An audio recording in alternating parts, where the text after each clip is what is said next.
Bueno, lo primero, ¿qué se siente? ¡Presidente!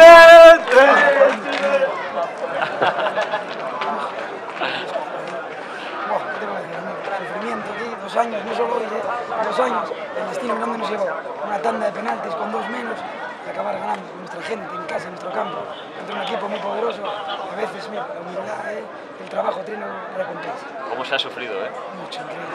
Cuando subí como futbolista aquí, ascendí, metimos el gol en el 93. Y sufrí como un perro, imagínate hoy. Hoy sin poder estar ahí dentro o fuera, casi me da increíble. ¿Cómo está el vestuario? Están como locos, imagínate. Mira, Esto no es serio. Esto no es serio.